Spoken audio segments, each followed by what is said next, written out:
Chapter 1. The Stuff Which Dreams Are Made Of. Snow whipped over the Antarctic tundra, icy twisters dancing across the plain, around and between two utterly incongruous objects standing there. Two police telephone boxes. Obviously just one would have been perfectly normal, but two? Now that was remarkable. Both boxes looked identical to the casual observer, although any slight differences in scale or detailing would have been hard to discern through the swirling flakes filling the air around them. However, if one moved closer to the doors of the leftmost of these blue cabinets, it would have become noticeable that the doors were ever so slightly ajar. If one peered through this crack, one's brain might somersault at the impossible vision beyond.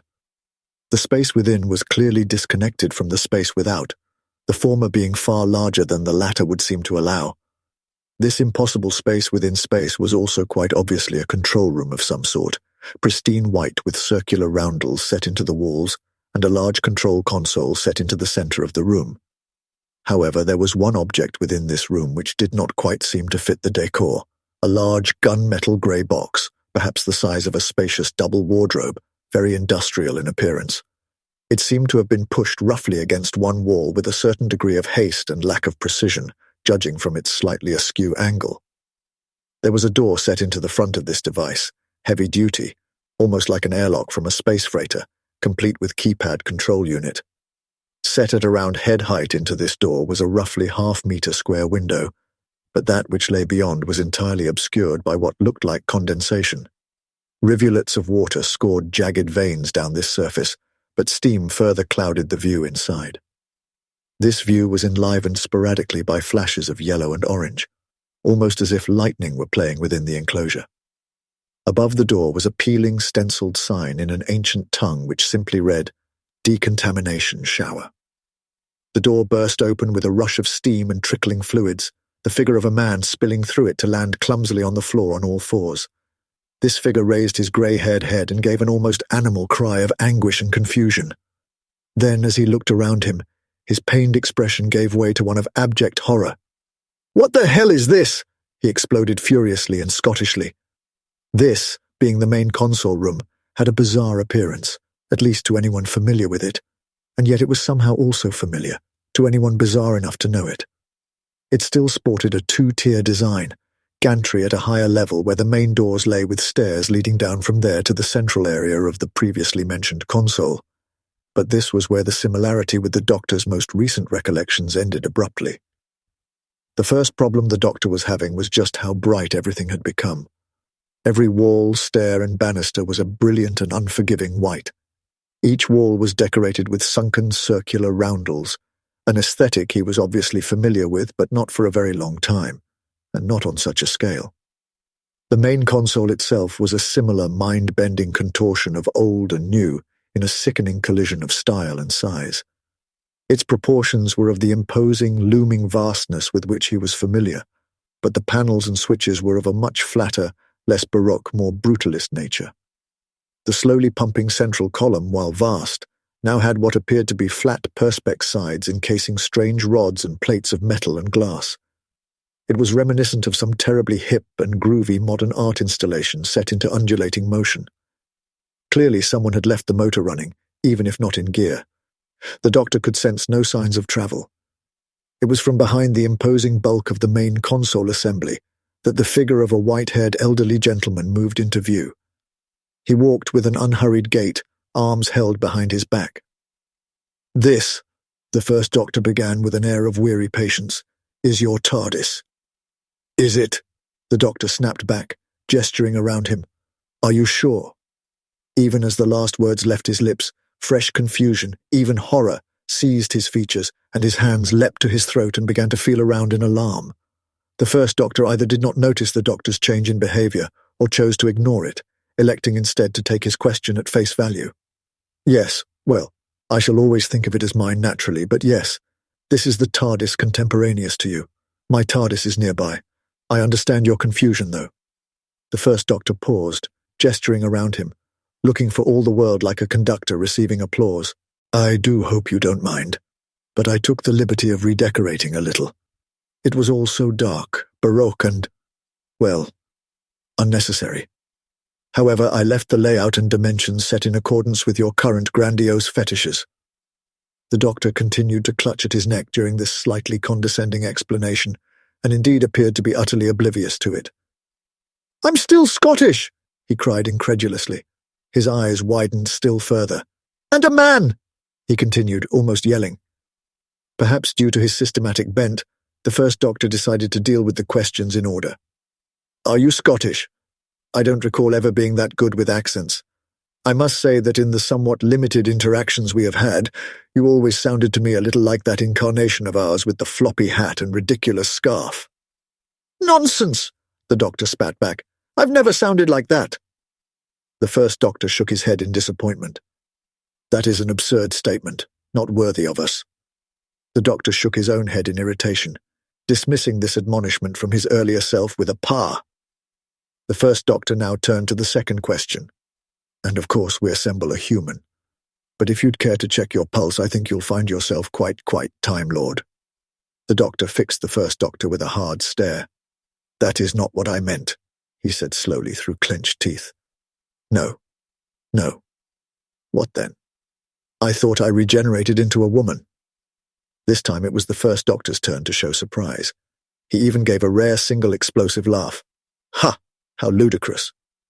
The doctor looked somewhat ruffled by this response, and his tone was more than a little indignant and defensive when he responded.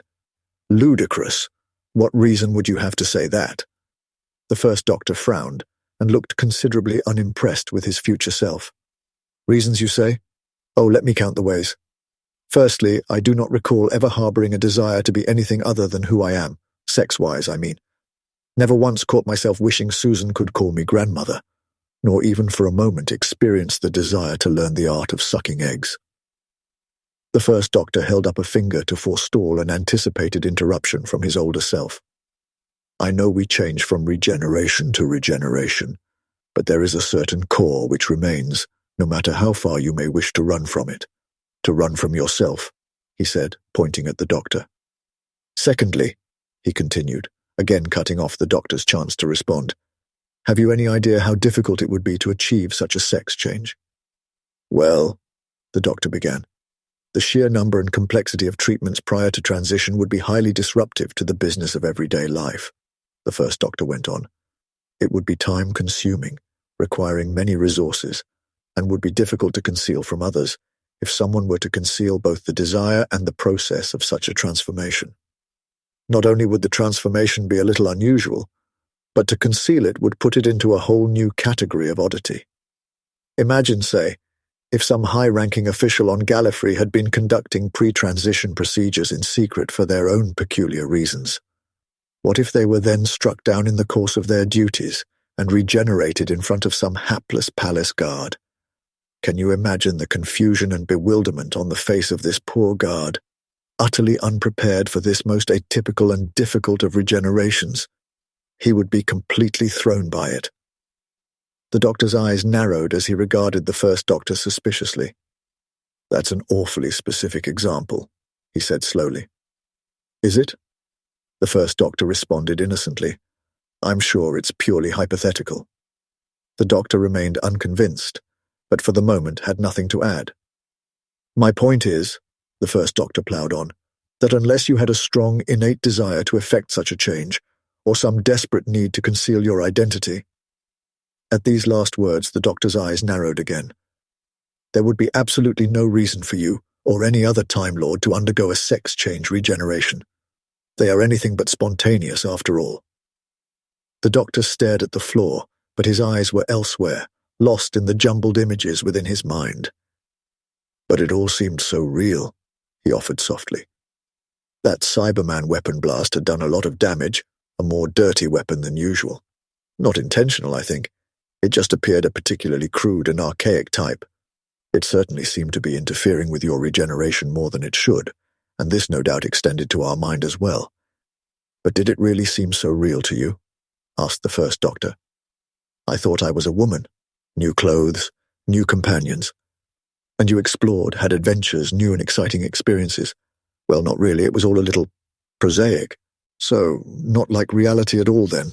Our reality, I mean. We are always at the center of something challenging and unexpected, are we not? The doctor again looked more than a little defensive, a part of him still clinging to the dream, the imagined life he had led. Well, not always, he countered. Sometimes we have periods where not much happens, sometimes years, sometimes decades. Yes, the first doctor responded. But we don't talk about those times, do we? Those are not the tales told in song throughout time and space, are they? But still, this life you saw, was it fun at least? The doctor looked crestfallen. Not really.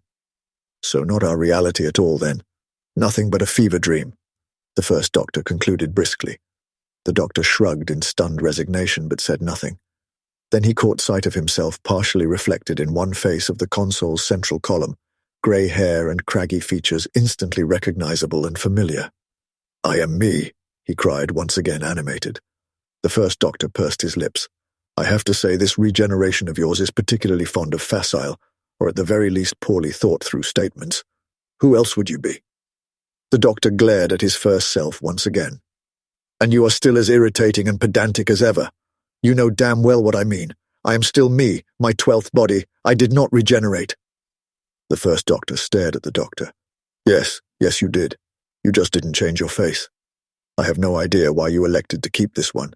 Perhaps it is symbolic. Maybe you felt you had unfinished business. In any case, it is not without precedent. You have burned regenerations and kept the face before. For vanity, perhaps. And it seems somewhere along the line, vanity also drove us to start lying about our age, at least in terms of numbers of regenerations. Are you the 13th, 14th, 15th? Who can say? If we go purely on looks, as seems to befit your character these days, we might as well simply go on calling you the 12th, if you like, if it makes you happy, irrespective of the truth therein. The 12th doctor shook his head in resignation. Just tell me what happened. The first doctor inclined his head in acknowledgement of the request. With pleasure. But first, perhaps you might like to get dressed. The 12th doctor looked down in horror. Why am I naked? You just got out of the shower. What did you expect? It's not like there's anything I haven't seen in the future. Your clothes are in the cleaning unit in the dressing room. I suggest you recover them before I recount events, at least those I am privy to. With this, the first doctor proffered a pair of Doc Marten boots to the 12th doctor, which he snatched angrily from his earlier self, and holding them around waist height, he stormed from the main console room into the corridor beyond. The first doctor remained in the vast alabaster cathedral of the control room, wandering around admiring his modest remodeling. Occasionally he would stop and frown, wondering if he should have altered more before shaking off such fruitless indecisiveness. He noticed a slight breeze and looked up towards the main doors. He tutted to himself, then flicked a switch to fully close them. He resumed his wandering. His train of thought was broken by another yell, coming now from the corridor to the dressing room. What the hell is that? The first doctor strutted slowly in the direction of the commotion. A short way from the main console room stood the 12th doctor, between two doors on opposite sides of the corridor. He was now dressed in a rather sharp black suit with thin lapels and collar, complete with cream shirt and the Doc Martens he had received earlier. The door behind him was the dressing room from which he had recovered the other items. It was the door in front of him, however, to which he was currently pointing in alarm and disgust. The first doctor walked up alongside him and peered down the length of the older doctor's arm into the space beyond. Indeed, space was the only appropriate label for the eye-wrenching vision before them. There were walls, floor and ceiling just beyond the opening of the door itself, those surfaces to left and right complete with roundels, those above and below flat and featureless, all white barring the shadows within the roundels themselves. But it was the shape of this space which twisted the mind and gut. In some sense, it was a little like being inside a banana being peeled. If bananas were cuboids, the banana invisible, and the peel infinite in extent in one direction and bounded by a door at the other. In other words, utterly unlike a banana. Equally impossibly, the sides of this hyperbolic space peeled off not into inky blackness, but infinite, glorious light, in spite of the impossibility of this, given its geometry and presumably finite lifespan. The 12th Doctor glanced sideways away from his outstretched finger at the First Doctor, still awaiting a reply. Well, while I was touching up the interior design, particularly your bloated main console room, it struck me that you might be concerned about other space issues such as storage, so I created this little locker for you. I'm sure it will come in handy. The First Doctor explained, more than a touch of mockery to his voice. Come in handy. The 12th Doctor exploded incredulously. You could store a planet in there. Oh, and much more besides, the First Doctor agreed, but then again it would hardly be the first time. The 12th Doctor rounded on his younger self. That's it. I wasn't sure before, but now I am convinced. You have been looking at your future history, my history, you irresponsible young fool. Naturally, I had to see what had happened to you most recently to try to ascertain the most appropriate course of treatment. But you know me and books, how I hate to put them down, particularly history. I may have browsed on through 1 or 2 chapters, the First Doctor conceded airily. But you make too much of it, rest assured. How can you say such a thing? You know how dangerous it is for any being, but especially us, to know our own future. The temptations and the potential harm are beyond measure. With a myriad possible do-overs, you could smash space and time into 1,000 pieces. Well, we certainly wouldn't want to risk anything like that happening, would we? The First Doctor responded archly. However, he continued swiftly, you should have no fear of that on my part, as you yourself are evidence. What do you mean? The 12th Doctor bristled. In my limited experience with any of my future selves, the First Doctor answered confidently, they always seem to have the most appalling memories. Senility, I suppose. They never seem to remember our encounters, and indeed several have openly admitted gaps in their, or should I say my memory. The fact that you do not remember me perusing our archives should be more than enough to put your mind at rest in this regard. The First Doctor paused here, stretched a little and winced slightly. In addition, from the feel of things, I doubt I shall be continuing in this regeneration for much longer anyway. The 12th Doctor looked far from pleased or entirely convinced, but let out a weary sigh. Fine. Well, perhaps you would do me the courtesy of explaining how I fell out of a shower having just regenerated into a carbon copy of my former, granted young and handsome self. Before you, yourself, shuffle off this mortal coil, I mean. Of course, my dear fellow, but perhaps we would be more comfortable discussing this in the main console room. I've always felt more at home there, don't you? Just as they were about to leave, the 12th Doctor's insatiable curiosity got the better of him, and he put his hand upon the arm of his younger self to stay his departure. Just one more thing. How is it there is light in the distance in that room? By all the laws of physics, the furthest reaches should be a black and unknowable expanse. The First Doctor chuckled.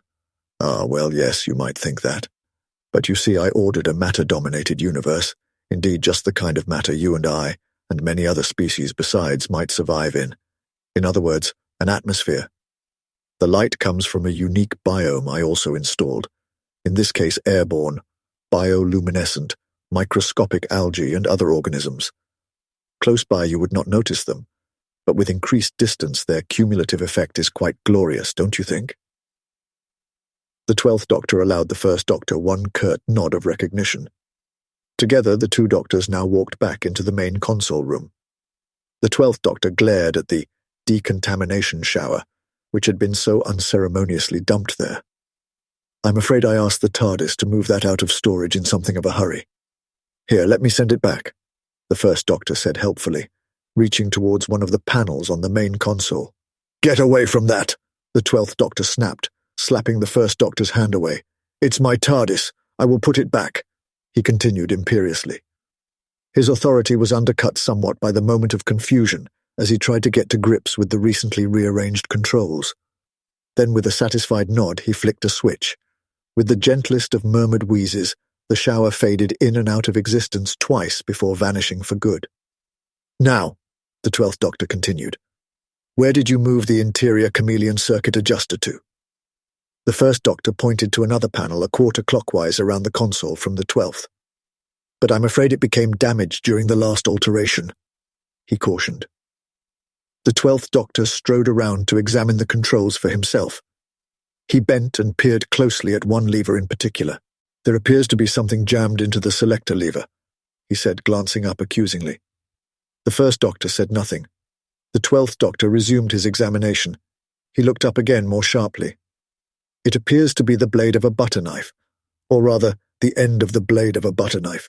It seems to have been snapped off quite forcibly." The 1st Doctor held up a finger. "But accidentally." The 12th Doctor strode further round to confront the first face-to-face. "You just can't help yourself, can you? You just have to try and reassert your old ideas, your old persona, your old aesthetic upon your future selves. You always have to stick your oar in." The 1st Doctor inclined his head very slightly in the merest of concessions. "Well, I am always with you, whether in the flesh, so to speak, or not." The 12th Doctor wheeled round and took a few steps away. It looked for all the world like he might be stifling the urge to hit his younger self. The 1st Doctor coughed and pointed to one of the walls. "Well, I did leave you that at least." Attached via a wall mount hung the Doctor's electric guitar. The 12th Doctor gave an ostentatious bow. "How gracious of you," was his sarcastic response. Then his visage darkened, becoming more serious. He drew himself up to his full height. "Tell me what happened," he requested simply. The 1st Doctor began to pace slowly about the console room as he started his tale. "Well, I had just stepped out onto the Antarctic tundra, my companions all sleeping as it happened, when I heard another TARDIS, your TARDIS, land very close to me. You stumbled out, collapsed onto all fours, and appeared to be in the throes of a regeneration. However, even though I lack personal experience in this area, I could tell something was wrong. This was no normal healthy process.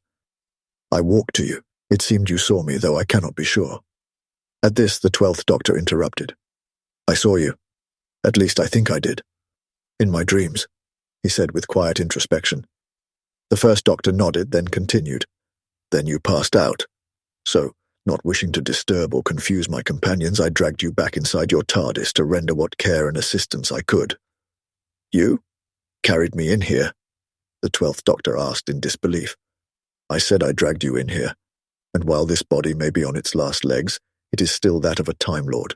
You of all people should not underestimate its power." As the 12th Doctor's interruptions seemed to have been quelled, the 1st Doctor ploughed on.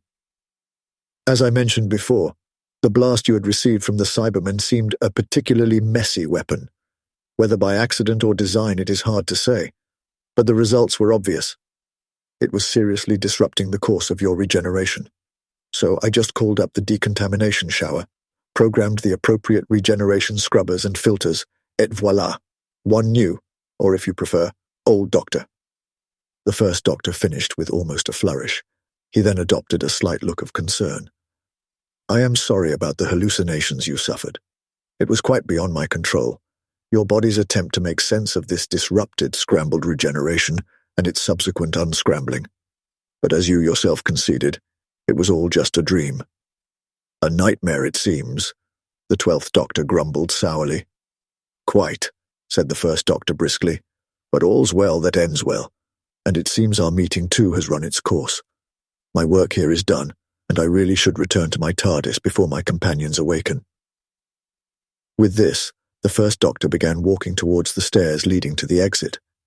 Then he stopped, accompanied by a barely perceptible crunching sound, and turned back to the 12th Doctor.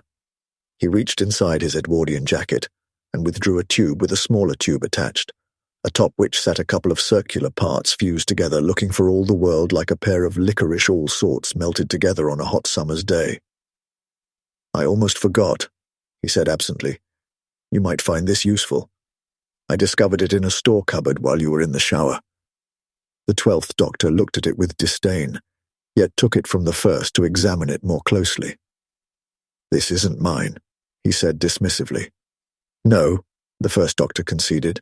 It belongs to my third or fourth incarnation, I believe. I'm not sure which exactly. Nevertheless, you should not so quickly turn your nose up at gifts from the past, particularly as you seem to have lost your own. The 12th Doctor smiled condescendingly while casually wafting the sonic screwdriver in the air. I have sonic shades. How terribly hip of you, the First Doctor snipped at him. I certainly would have no idea about such things. It's not like I spent any time in the 60s after all. The 12th Doctor scrunched his face in irritation. Whatever. Where did you put my shades? Well, I'm afraid they were lost when I dragged you back here. This statement was accompanied by another slight grinding noise. Lift your foot. No, not that foot, the other foot, the 12th Doctor ordered querulously. As the second foot was raised, the crumbled remains of the sonic shades were revealed.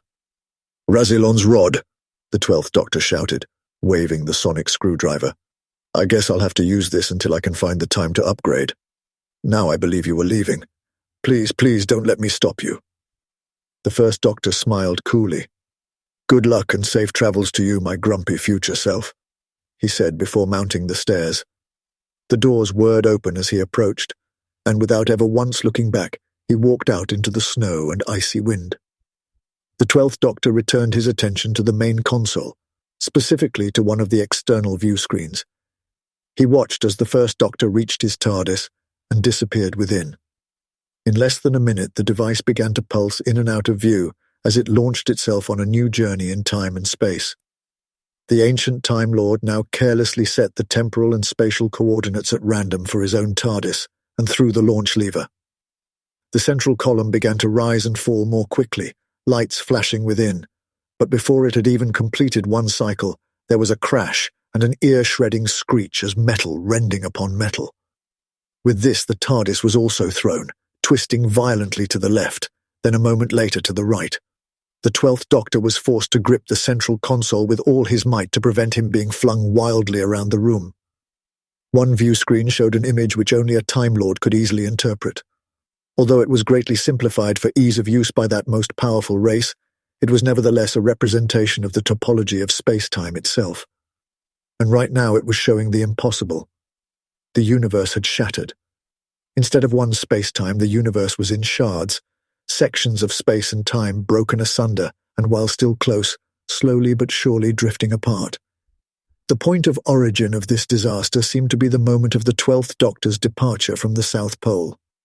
The First Doctor, as far as the view screen was able to make any comprehensible visualization, seemed to be in an adjacent fragment of space-time, but drifting ever farther away. As the 12th Doctor looked on in horror at this impossible vision of universal destruction, a communication screen now struggled hazily to life. Barely discernible through the snowstorm of static, the First Doctor's face swam into view. His voice was similarly distorted when it came, and he was only able to utter one sentence before the connection was lost forever. My dear Doctor, did you leave something undone? Then the 12th Doctor was utterly alone in his TARDIS, adrift in a splinter of space and time.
Masters, mistresses, the Doctor requires materials in order to maintain the TARDIS and ensure continued functionality. He similarly requires carbon-based comestibles to sustain his own biological functions and existence. Master would never say this, but he requires aid beyond that supplied by this unit in order to acquire these. To aid the Doctor in his various tasks and creations, this can be most effectively achieved via Patreon or Substack subscriptions, or through donations directly to PayPal. Or if you desire physical goods in return for your contributions, written accounts of my travels with the Doctor are also available on Amazon. Links are in the description below. Thank you, Masters, mistresses.